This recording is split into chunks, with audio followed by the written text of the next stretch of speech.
আসসালামু আলাইকুম। আশা করি আল্লাহর রহমতে সবাই ভালো আছেন। আজকের এই ভিডিওতে আমি রিভিউ করতে যাচ্ছি সয়েল অ্যান্ড এনভায়রনমেন্টাল সায়েন্সেস এই সাবজেক্টটি। সেই 2015 সাল থেকে শুরু এবং আজ অবধি আমি এই সাবজেক্টের উপরেই পড়াশোনা করছি। 2015 সালে বরিশাল বিশ্ববিদ্যালয়ে সয়েল অ্যান্ড এনভায়রনমেন্টাল সায়েন্সেস সাবজেক্টের ওপরে আমার ব্যাচেলর স্টাডি শুরু হয়। তারপরে সেখানেই মাস্টার্স করলাম সেম সাবজেক্টের ওপরে এবং বর্তমানে আমেরিকার দি ওহাইও স্টেট ইউনিভার্সিটিতে পিএইচডি করছি সেম সাবজেক্টের ওপরে। তাই মনে হলো আমার আসলে একটা ভিডিও বানানো উচিত এই সাবজেক্টের ওপরে, যেটা হবে একটা রিভিউ ভিডিও। এবং এই ভিডিওটি আমার যারা জুনিয়র রয়েছে অথবা যারা বিশ্ববিদ্যালয়ে ভর্তি পরীক্ষা দিচ্ছে, subject choice form fill up করছে, তাদের সম্যক ধারণা থাকা উচিত এই সাবজেক্টটি সম্পর্কে, যেন তারা প্রপার ডিসিশন নিতে পারে। যাই হোক, আমাদের দেশের পার্সপেক্টিভে সয়েল অ্যান্ড এনভায়রনমেন্ট এই সাবজেক্টের ওপরে পড়াশোনার স্কোপ খুবই কম। হাতে গোনা কয়েকটি ইউনিভার্সিটিতে এই সাবজেক্টের ওপরে অনার্স এবং মাস্টার্স কমপ্লিট করা যায়। For example, Dhaka university, Chittagong university, Khulna university, Barishal university. এছাড়া বেশ কিছু ন্যাশনাল ইউনিভার্সিটিতেও এই সাবজেক্টের উপরে পড়াশোনার সুযোগ রয়েছে।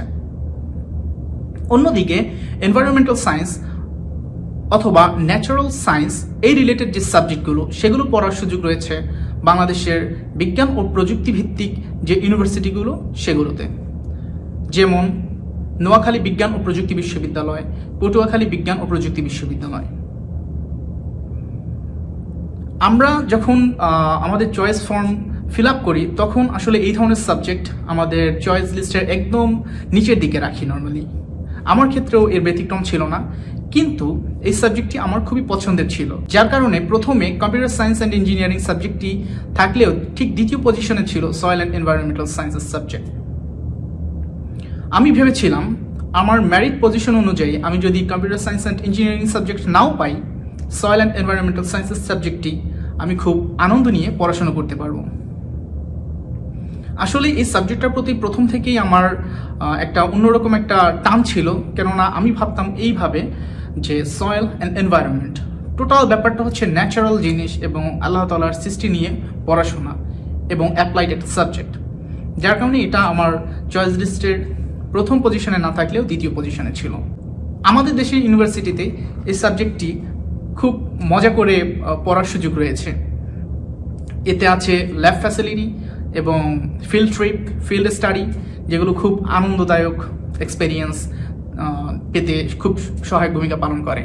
সয়েল সায়েন্স এই সাবজেক্টটি যদি আমি শর্টলি রিভিউ করি, এই সাবজেক্টটিতে মেইনলি ফিজিক্স, কেমিস্ট্রি, বায়োলজি, এই যে কোর্স সাবজেক্টগুলো, এগুলোর একটা কম্বিনেশন রয়েছে। ফর এক্সাম্পল, আমরা ফিজিক্স পড়ছি কিন্তু সেটা হচ্ছে সয়েল ফিজিক্স, আমরা কেমিস্ট্রি পড়ছি কিন্তু সেটা হচ্ছে সয়েল কেমিস্ট্রি, অথবা যদি পরিবেশের কথা চিন্তা করি এনভায়রনমেন্ট, তাহলে হচ্ছে এনভায়রনমেন্টাল কেমিস্ট্রি।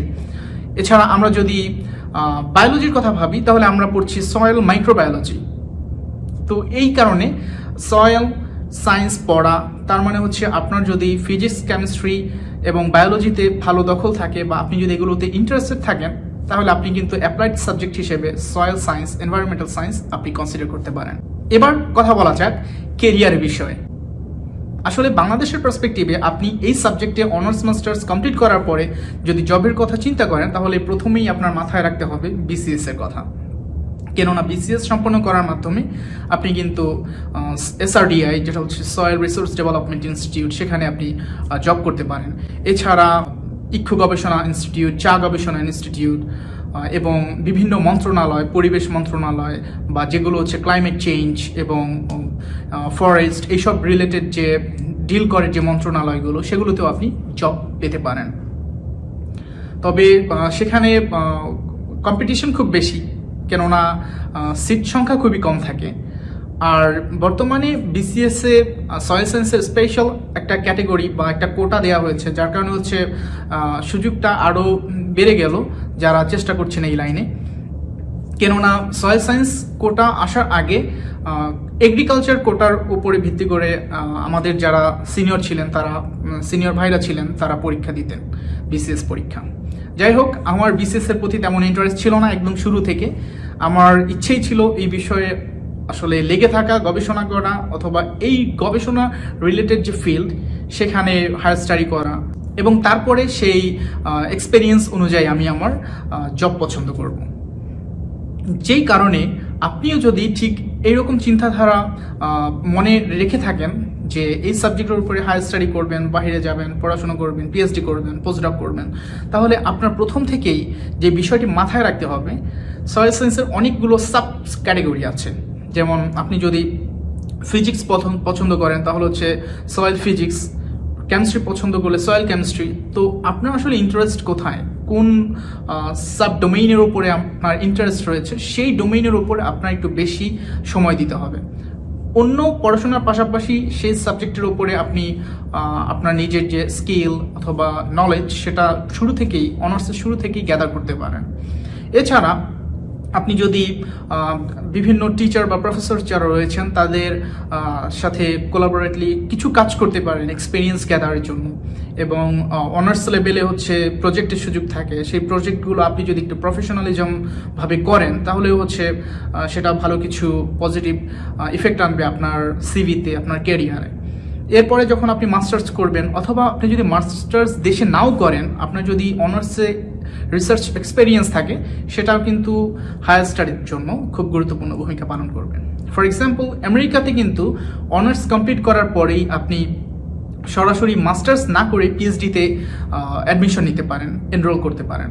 তো সেই ক্ষেত্রে আপনার যদি অনার্স লেভেলেই কিছু রিসার্চ এক্সপেরিয়েন্স থাকে টিচারদের সহায়তায়, প্রফেসরদের সহায়তায়, তাহলে সেটা কিন্তু আসলে আপনার ওভারঅল প্রোফাইলে একটা পজিটিভ ফিডব্যাক বহন করবেন। এরপরে আপনি আপনার রিসার্চ এক্সপেরিয়েন্স গ্যাদার করলেন এবং সেটার মাধ্যমে আপনি হায়ার স্টাডির জন্য হতে পারে সেটা ইউরোপের কোনো দেশ, হতে পারে জাপান, হতে পারে সাউথ কোরিয়া, হতে পারে আমেরিকা, অথবা অন্য কোথাও যেখানে আপনার যাওয়ার ইচ্ছা, সেখানে আপনি হায়ার স্টাডি করতে পারেন। এরপরে আপনি আপনার হায়ার স্টাডি পিএইচডি কমপ্লিট করে আপনি পোস্টডক করতে পারেন, অথবা রিসার্চ সায়েন্টিস্ট হিসেবে বিভিন্ন ইউনিভার্সিটিতে জয়েন করতে পারেন, অথবা বিভিন্ন গভর্নমেন্ট এবং প্রাইভেট যে সেক্টরগুলো সেখানেও আপনি অ্যাপ্লাই করতে পারেন। আসলে আমার যেহেতু দেশের জবের তেমন এক্সপেরিয়েন্স নাই, তাই আমি আমার এতদূর আসার ক্ষেত্রে যে এক্সপেরিয়েন্সটা হয়েছে সেটার উপর ভিত্তি করে বলতে পারি, আপনি যে লাইনেই যান আসলে সেটা আপনার অনার্সের শুরু থেকেই অবশ্যই আপনাকে গোল সেট করতে হবে এবং সেই অনুযায়ী আপনার নিজেকে প্রিপেয়ার করতে হবে।